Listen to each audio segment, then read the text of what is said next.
Everyone రీసెంట్గా నాకు Covid effect అయింది. దాని నుంచి రికవర్ కూడా అయిపోయాను నేను. దాని తర్వాత నాకు చాలా కాల్స్ వచ్చాయి నా ఫ్రెండ్స్, ఫ్యామిలీ, రిలేటివ్స్ అండ్ నాకు తెలిసిన వాళ్ళ దగ్గర నుంచి. అసలు ఎలా నేను ఓవర్కమ్ అయ్యాను ఈ ఫేజ్, ఎలాంటి ప్రికాషన్స్ తీసుకున్నాను అని చెప్పి. దెన్ ఐ ఫెల్ట్ లైక్ నా ఎక్స్పీరియన్సెస్ షేర్ చేద్దాం అనుకుని, అట్లీస్ట్ కొంతమందికైనా యూజ్ అవుతుంది కదా. బికాజ్ నేను ఆ ఫేజ్లో ఉండేటప్పుడు చాలా రికవరీ వీడియోస్ చూశాను నేను. ఇన్ఫ్యాక్ట్ వాళ్ళ స్టోరీస్ నాకు చాలా యూజ్ అయ్యాయి అండ్ చాలా కాన్ఫిడెన్స్ కూడా వచ్చింది. నేను డెఫినెట్గా ఈ ఫేస్ని ఓవర్కమ్ చేయగలను అని చెప్పి. That's the reason I'm sharing this video. నాకు సిమ్టమ్స్ అనేవి June 28th స్టార్ట్ అయ్యాయండి. లైట్గా డ్రై కఫ్ వచ్చింది. కఫ్ 2 days ఉంది. చాలా మైల్డ్గా సిమ్టమ్స్ స్టార్ట్ అయ్యాయి. ఇన్ఫ్యాక్ట్ మనకు కోవిడ్ అనే కాన్సెప్ట్ లేకపోతే అసలు మనం ఇగ్నోర్ చేస్తాం అది. సో 2 days తర్వాత థర్డ్ డేని ఫీవర్ స్టార్ట్ అయింది నాకు. ఫీవర్ వచ్చిన తర్వాత నేను పారాసిటమాల్ వేసుకున్నాను. టెంపరేచర్ కంట్రోల్ అయింది. నేను చదివిన ప్రకారం ఏంటంటే సిమ్టమ్స్ అనేవి గ్రాడ్యువల్గా ఇంక్రీజ్ అవుతూ వస్తాయి అని చెప్పి, day by day different symptoms కనిపిస్తాయని. Then I felt like doctor దగ్గరికి వెళ్దాము, సజెషన్ తీసుకుందాము అని చెప్పి నేను డాక్టర్ దగ్గరికి వెళ్ళాను. సో ఆమె ఏం చెప్పారంటే, సిమ్టమ్స్ అనేవి మీకు చాలా మైల్డ్ ఉన్నాయి, ఇన్ఫ్యాక్ట్ టెంపరేచర్ కూడా కంట్రోల్లో ఉంది. అండ్ బట్ నాకు ఆ టైంలో చాలా నీరసంగా ఉండేది, చాలా వీక్గా ఉండేదాన్ని నాకు ఆ టైంలో. అండ్ హెడేక్గా కూడా ఉండేది. సో ఆమె ఏం చెప్పారంటే లంగ్ ఈసీజీ తీయించారు అండ్ లంగ్ ఎక్స్రే కూడా చేయించారు అండ్ బ్లడ్ టెస్ట్ కూడా చేయించారు. సో 3 చెక్ చేశారు. షీ సెడ్ మీకు అసలు ఎటువంటి ఇన్ఫెక్షన్స్ నేను కనిపించడం లేదు, it might be related to viral. So మీరు 4 to 5 days ఫీవర్ ట్యాబ్లెట్స్ ఇస్తాను నేను. అవి యాంటీబయాటిక్స్ కూడా ఇవ్వలేదు, జనరల్ నార్మల్ ట్యాబ్లెట్స్ ఇచ్చారు. సో 4 to 5 days తర్వాత స్టిల్ మీకు ఫీవర్ కంట్రోల్ అవ్వకపోయినా ఆర్ఎల్స్ మళ్ళీ టెంపరేచర్ రైజ్ అయినా, ఎటువంటి డిఫరెంట్ సిమ్టమ్స్ కనిపించినా సరే ఆమె మళ్ళీ విజిట్ చేయమని చెప్పారు. సో నేను 4 to 5 days యూజ్ చేశాను నేను ట్యాబ్లెట్స్ అవి. సో మల్టీవైటమిన్ ట్యాబ్లెట్ కూడా ఇచ్చారు అందులో. So I think symptoms start అయిన 8th day 7th day నాకు స్మెల్ రిడక్షన్ నోటీస్ చేశాను నేను. స్ట్రాంగ్ స్మెల్స్ ఏవి నాకు రావడం లేదు, అంటే కంప్లీట్గా రెడ్యూస్ అవ్వలేదు, పార్షియల్గా రెడ్యూస్ అయింది. సో నేను అది నోటీస్ చేసిన తర్వాత వెంటనే డాక్టర్ దగ్గరికి వెళ్ళాను నేను. She said it's a big symptom, మీరు వెంటనే కోవిడ్ టెస్ట్కి వెళ్ళండి అని చెప్పారు. సో నాకు బయట సిచ్యువేషన్స్ చాలా డిఫరెంట్గా ఉన్నాయి, టెస్ట్ రిజల్ట్ అనేది యాక్యురేట్గా కూడా రావటం లేదు. So one of my friends she is working in reputed hospital. So ఆమె నాకు ఏం సజెస్ట్ చేశారంటే సిటీ స్కాన్ చేయించుకోమని చెప్పారు. రిజల్ట్ వెంటనే తెలిసిపోతుంది అసలు లంగ్స్ ఏ లెవెల్లో ఇన్ఫెక్ట్ అయింది ఏంటనేది, అండ్ అసలు ఇన్ఫెక్షన్ ఉందా లేదని తెలిసిపోతుంది అని చెప్పి చెక్ చేసుకోమని చెప్పారు. సో వెంటనే నేను అదే హాస్పిటల్కి వెళ్ళి సిటీ స్కాన్ చేయించుకున్నాను. సో అక్కడ నాకు డాక్టర్ చెప్పారు లంగ్స్లో ఇన్ఫెక్షన్ ఉందని చెప్పి, సో వైరల్ న్యూమోనియా అని. So there high possibilities of covid అని చెప్పారు. సో దెన్ నాకు కోవిడ్ టెస్ట్కి వెళ్ళమని చెప్పారు. దెన్ నేను కోవిడ్ టెస్ట్కి వెళ్ళాను నేను. చాలా స్పెక్యులేషన్స్ ఉన్నాయి రిజల్ట్ మీద, సమ్టైమ్స్ పాజిటివ్ వస్తుంది, సమ్టైమ్స్ నెగిటివ్ వస్తుంది, రాంగ్ రిజల్ట్ వస్తుందని చెప్పి. దట్స్ ద రీజన్ నేను 2 labsలోని శాంపిల్స్ ఇచ్చాను, ప్రైవేట్ ల్యాబ్స్ అవి. అట్లీస్ట్ రిజల్ట్ క్రాస్ చెక్ చేసుకుంటే బెటర్ కదా, యాక్యురేట్గా వస్తుందా లేదా అని చెప్పి.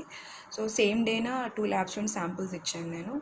సర్ప్రైజింగ్లీ ఒక ల్యాబ్ పాజిటివ్ ఇచ్చింది, ఇంకో ల్యాబ్ నెగిటివ్ ఇచ్చింది. సో అసలు అంత క్లియర్గా సిటీ స్కాన్లో కూడా ఇన్ఫెక్షన్ ఉందని తెలిసిన తర్వాత కూడా ఐ డోంట్ నో వాళ్ళు నెగిటివ్ రిపోర్ట్ ఎందుకు ఇచ్చారు.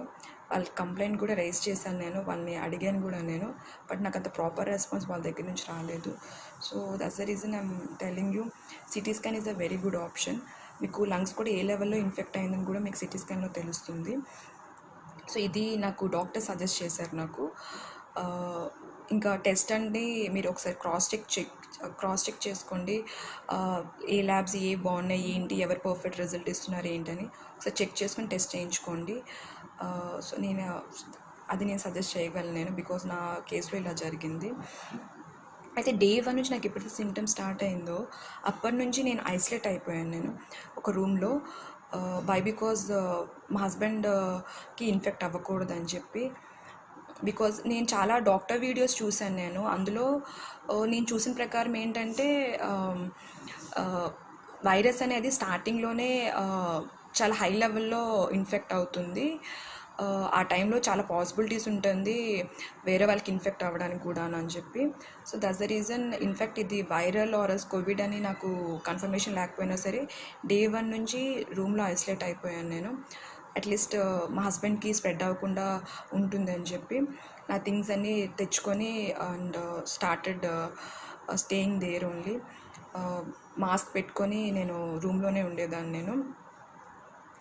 అండ్ ఆ టైంలో నేను డే 1 నుంచి వన్స్ ఎప్పుడైతే నాకు డ్రై కఫ్ స్టార్ట్ అయిందో అప్పటి నుంచి నేను ప్రికాషన్స్ తీసుకోవడం స్టార్ట్ చేశాను నేను. ఐదర్ నాకు కోవిడ్ ఆర్ ఎల్స్ వైరల్ ఏమని నాకు కన్ఫర్మేషన్ లేకపోయినా సరే యూజువల్లీ కోవిడ్ ఎఫెక్ట్ అయ్యే పర్సన్స్ ఏదైతే ప్రికాషన్స్ తీసుకుంటారో నేను అవన్నీ తీసుకోవడం స్టార్ట్ చేశాను నేను. లైక్ హాట్ వాటర్ స్టీమింగ్ అది నేను 3 times డేలో చేసేదాన్ని. అండ్ సాల్ట్ వాటర్తో గార్గిలింగ్ అది కూడా 3 times డేలో చేసేదాన్ని. అండ్ హాట్ వాటర్ తీసుకునేదాన్ని 10 to 15 glasses. ఆ టైంలో మనం చాలా వీక్గా ఉంటాం అండ్ చాలా ఆకలి వేస్తుంది. సో అందుకోసమని మంచిగా ఫుడ్ తీసుకునేదాన్ని. రైస్, రోటీ అండ్ గ్రీన్ ఆకుకూరలు అండ్ వెజిటబుల్స్, చికెన్, ఎగ్స్ ఎక్కువగా తీసుకునేదాన్ని. అండ్ ఫ్రెష్గా సూప్స్ కూడా ఎక్కువ తీసుకునేదాన్ని. టమాటా సూప్ అండ్ పాలకూర సూప్ ఇవన్నీను. కార్న్ఫ్లోర్ ఏవి యాడ్ చేసేదాన్ని కాదు. సో నార్మల్గా మైల్డ్గా జస్ట్ అవి బాయిల్ చేసి జస్ట్ సూప్ లాగా చేసి తాగేదాన్ని నేను. బికాజ్ ఆ టైంలోనే హాట్గా ఏదైనా తీసుకోవాలనిపిస్తుంది. ఇన్ఫ్యాక్ట్ మనం హాట్గా తీసుకుంటే మనకు బెటర్గా ఫీల్ అవుతాం కూడా ఆ టైంలోని. అందుకే ఇవి నేను తీసుకునేదాన్ని. డ్రై ఫ్రూట్స్ కూడా తీసుకునేదాన్ని. వన్స్ నాకు కోవిడ్ అని సిటీ స్కాన్లోని డాక్టర్ చెప్పినప్పుడు దెన్ అప్పటి నుంచి నేను vitamin C tablet 500 mg 2 tablets daily వేసుకునేదాన్ని. అండ్ మల్టీవైటమిన్ ట్యాబ్లెట్ కూడా డైలీ వన్స్ వేసుకునేదాన్ని. ఆఫ్టర్ ఫుడ్ డైలీ వన్స్ వేసుకునేదాన్ని. అది కంటిన్యూ చేస్తూ వచ్చాను అది నేను. నాకు ఎప్పుడైతే సిమ్టమ్స్ స్టార్ట్ అయ్యాయో అది మేజర్గా మనకి బాదర్ చేసే థింగ్ ఏంటంటే రెస్పిరేటరీ ప్రాబ్లం. మనకి ఊపిరి అది సరిగ్గా ఆడకపోతే దెన్ మనకి హాస్పిటల్లో అడ్మిట్ అవ్వాల్సి వస్తుంది. సో అందుకోసమని నేను ఆక్సిమీటర్ తెచ్చుకున్నాను నేను. సో నా ఆక్సిజన్ లెవెల్స్ అనేవి టైం టు టైం చెక్ చేసుకునేదాన్ని. డైలీ కనీసం ఒక 10 to 15 times చెక్ చేసేదాన్ని. బికాజ్ మనకు ఆ టైంలోని చెస్ట్ డిస్కంఫర్ట్ ఉంటుంది. చెస్ట్ కొంచెం పట్టినట్టు ఉంటుంది అండ్ కొంచెం బర్నింగ్ సెన్సేషన్ ఉంటుంది, కొంచెం పెయిన్లా ఉంటుంది. మనకి ఒక ఇమాజినేషన్ ఉంటుంది మనకి ఊపిరి ఆడట్లేదేమో. బికాజ్ మెయిన్గా ఈ ఎఫెక్ట్ అనేది దాని మీదే ఉంటుంది కాబట్టి అని ఒక ఇది ఉంటుంది. సో వన్స్ నేను ఆక్సిమీటర్లో చెక్ చేసుకోగానే నాకు ఒక క్లారిటీ వచ్చేది. ఓకే, ఆక్సిజన్ సాచురేషన్ లెవెల్స్ ఉన్నాయా లేవా అని చెప్పి, అంటే పర్ఫెక్ట్గా ఉన్నాయా లేవా అని చెప్పి. మీరు అది యూట్యూబ్లో చెక్ చేస్తే మీకు డిఫరెంట్ వీడియోస్ ఉంటాయి. సో ఎలా చెక్ చేసుకోవాలి ఏంటని అది యూజ్ చేసి నేను చెక్ చేసుకునేదాన్ని. అట్లీస్ట్ డేలో 10 to 15 times నేను రీడింగ్స్ తీసుకునేదాన్ని అసలు పర్ఫెక్ట్గా ఉన్నదా లేదా అని చెప్పి. సో నాకు వన్స్ కోవిడ్ అని తెలిసిన తర్వాత నేను స్పెషల్గా ఏ డాక్టర్ దగ్గరికి వెళ్ళలేదు. సో సేమ్ నేను డే 1 నుంచి ఏదైతే ప్రికాషన్స్ తీసుకున్నానో అదే తీసుకోవడం స్టార్ట్ చేశాను నేను. రూమ్లోనే ఉన్నాను నేను. And one of my relative అనమాట, హీజ్ అ డాక్టర్. సో ఆయన సజెషన్స్ తీసుకున్నాను నేను. సో ఆయనకు చెప్పాను నేను ఏవైతే ఫాలో అవుతున్నానో అని చెప్పి. సో ఆయన కూడాను సేమ్ మీరు ఏదైతే ఫాలో అవుతున్నారో అదే కంటిన్యూ చేయమని చెప్పారు. ఏవైనా బ్రీతింగ్ ప్రాబ్లం ఉంటే మాత్రం దెన్ వెంటనే హాస్పిటల్లోని మీరు అడ్మిట్ అవ్వాల్సి వస్తుంది అని చెప్పారు. సో లక్కీలీ నాకు ఎటువంటి బ్రీతింగ్ ప్రాబ్లం ఎంటైర్ ఫేజ్లో నాకు రాలేదు. సో మేబీ నేను డే 1 నుంచి ప్రికాషన్స్ తీసుకోవడం వల్ల ఏమో మరి కానీ. సో బట్ నాకు ఎటువంటి ఎఫెక్ట్ అనేది ఏమీ రాలేదు. అండ్ వన్ మోర్ థింగ్, నేను డే 1 నుంచి కషాయం కూడా తాగడం స్టార్ట్ చేశాను నేను. అది మనకి లింక్స్ యూట్యూబ్లో దొరుకుతుంది. కాడా అని టైప్ చేయగానే మనకి చాలా వీడియోస్ దొరుకుతాయి. కషాయం కూడా తాగేదాన్ని. అండ్ హాట్ వాటర్లోని లెమన్, హనీ అండ్ శొంఠి పొడి ఇది మిక్స్ చేసి ఇది నేను కంటిన్యూస్గా డేలోని 3 times తాగేదాన్ని. కషాయం మాత్రం ఒకసారి తాగేదాన్ని డేలోని. అండ్ మ్యాక్స్ టు మ్యాక్స్ ఆ టైంలోని హాట్ వాటర్ ఎక్కువగా తీసుకోవడం, కొంచెం హాట్ లిక్విడ్స్ ఎక్కువ తీసుకుంటే ఆ టైంలో కొంచెం బాగా రిలాక్సింగ్గా అనిపిస్తుంది, చాలా వీక్గా అనిపిస్తుంది. సో మంచిగా ఫుడ్ తీసుకోవాలి ఈ టైంలోని. అండ్ డెఫినెట్గా నాకు ఈ సిమ్టమ్స్ అనేవి almost 15th day 16th dayకి normal అయిపోయాను నేను. సో ఫీవర్ అదంతా ఏం లేదు ఇంకా. అండ్ ఎనర్జీ కూడా గెయిన్ అయ్యాను. అండ్ నా స్మెల్ ఏదైతే రెడ్యూస్ అయ్యానో అది కూడా నేను కంప్లీట్గా డిటెక్ట్ చేయడం స్టార్ట్ అయింది. అండ్ వీక్నెస్ అదంతా కొంచెం గ్రాడ్యువల్గా తగ్గుతూ వచ్చింది. సో చెస్ట్ డిస్కంఫర్ట్ అండ్ చెస్ట్లో పట్టడం ఇదంతా కూడా తగ్గింది. ఆ టైంలో మనం చాలా రెస్ట్ తీసుకోవాలి. మ్యాక్స్ టు మ్యాక్స్ కొంచెం పాజిటివ్గా ఉంటూ రెస్ట్ తీసుకోవాలి. అండ్ డెఫినెట్గా ఒప్పుకుంటాను, ఈ ఫేజ్ నేను క్రాస్ అయ్యాను కాబట్టి కాన్ఫిడెంట్గా చెప్పగలుగుతున్నాను. బట్ వన్స్ ఇనీషియల్గా కోవిడ్ అని ఇనిషియల్గా డే 1 నుంచి నేను కొంచెం ప్రిపేర్డ్ ఉన్నాను. బికాజ్ నాకు అంత వీక్నెస్ కానీ అలాగా అంత డిస్కంఫర్ట్ కానీ ఎప్పుడూ నేను ఫీల్ అవ్వలేదు. సో నేను డే 1 నుంచి ఇది might be related to Covid అని నేను అనుకున్నాను నేను. సో అప్పటి నుంచి కొంచెం ప్రిపేర్డ్ ఉన్నాను నేను. బట్ వన్స్ కోవిడ్ అని తెలిసిన తర్వాత సిటీ స్కాన్లోని చాలా బాధ అనిపించింది. చాలా డిప్రెస్ అయ్యాను. డెఫినెట్గాను మనం ఎంత చెప్పినా ఈ ఫేజ్ని క్రాస్ చేసేటప్పుడు డెఫినెట్గా కొంచెం టెన్షన్ పడతాం, ఏమవుతుంది ఏంటనేది. బట్ నో వర్రీస్, మనం డెఫినెట్గా క్రాస్ చేయొచ్చు ఈ ఫేజ్ని చాలా ధైర్యంగా. సో ఆ టైంలో డిప్రెస్ అయ్యే టైంలోని సో నేను ఎక్కువగా యూజువల్గా నేను యోగా కూడా 15 minutes అలాగా చేయడానికి ట్రై చేసేదాన్ని. కొన్ని డేస్ ట్రై చేశాను కూడా నేను. బట్ చాలా వీక్గా ఉండేదాన్ని, ఎక్కువ రోజులు చేయలేకపోయేదాన్ని.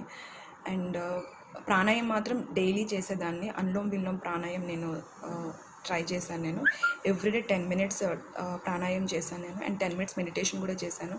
వై బికాజ్ ఆ టైంలో మనం మెంటలీ చాలా ఎఫెక్ట్ అయి ఉంటాము. అండ్ సిమ్టమ్స్ కన్నాను ఏం జరుగుతుందనే టెన్షన్ మనలో చాలా ఎక్కువ ఉంటుంది. అసలు ఏమవుతుంది, నెక్స్ట్ డే ఏమవుతుంది, అసలు మనం ఈ ఫేస్ క్రాస్ చేయగలమా లేదా, ఇంకా డిఫరెంట్ సిమ్టమ్స్ కనిపిస్తే పరిస్థితి ఏంటి, అండ్ బయట సిచ్యువేషన్స్ కూడా డిఫికల్ట్గా ఉంది. సో ఇలాంటి టైంలో మనం ఎలా సర్వే అవ్వాలని చెప్పి డిఫరెంట్ మన కన్ఫ్యూజన్స్, టెన్షన్స్ వస్తాయి. సో బట్ ఏమీ టెన్షన్ లేదు, మనం డెఫినెట్గా ఓవర్కమ్ అవ్వగలం. బికాస్ గుడ్ థింగ్ ఏంటంటే రికవరీ రేట్ చాలా హై ఉంది దీనికి.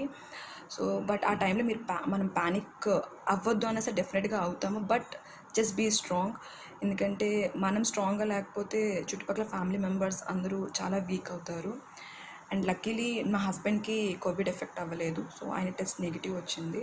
అండ్ ఆయనకి ఎటువంటి సిమ్టమ్స్ కూడా ఏమీ లేవు. అండ్ ఆ టైంలో స్ట్రాంగ్గా ఉండాలి. అండ్ మ్యాక్స్ టు మ్యాక్స్ మనల్ని కొంచెం పీస్ఫుల్గా ఉంచుకోవడానికి ట్రై చేయాలి.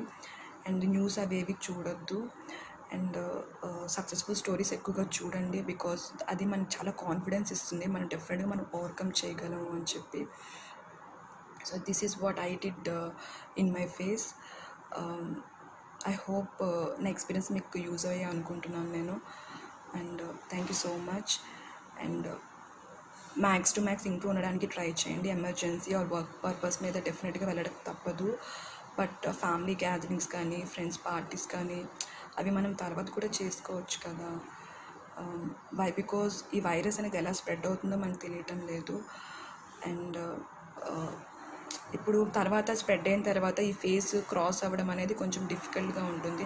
ఎమోషనల్గా కొంచెం సో సిమ్టమ్స్ వీటన్నిటికన్నా ఎమోషనల్గా కొంచెం ఎఫెక్ట్ అవుతాము. సో ఇలాంటి ఫేస్ తెచ్చుకోవడం ఎందుకు. So it's a big life. మనం తర్వాత కూడా మీట్ అవ్వచ్చు, తర్వాత కూడా మనం పార్టీస్ చేసుకోవచ్చు, గ్యాదరింగ్స్ గట్రా చేసుకోవచ్చు. సో బికాజ్ మన ఇంట్లో మన ఓల్డ్ ఏజ్ పీపుల్ ఉంటారు, సో ఓల్డ్ పీపుల్ ఉంటారు, సో పెద్దవాళ్ళు ఉంటారు, వాళ్ళు ఎఫెక్ట్ అయ్యే ఛాన్సెస్ కూడా ఉంటాయి. సో నేను చూసిన ప్రకారం అన్ని ఏజ్ గ్రూప్స్ కూడా సక్సెస్ఫుల్గా క్రాస్ చేస్తున్నారు ఈ ఫేజ్ని. సో ఎటువంటి టెన్షన్ ఏమీ లేదు. బట్ డే 1 నుంచి మనం ప్రికాషన్స్ తీసుకోవడం స్టార్ట్ చేయాలి. ఇది నా ఎక్స్పీరియన్సెస్లో నేను నేర్చుకున్నది. డే 1 వన్స్ మనకి ఎప్పుడైతే కొంచెం నీరసంగా అనిపించినా, ఇలాంటి సిమ్టమ్స్ స్టార్ట్ అయినా సరే వెంటనే మనం ప్రికాషన్స్ తీసుకోవడం స్టార్ట్ చేయాలి.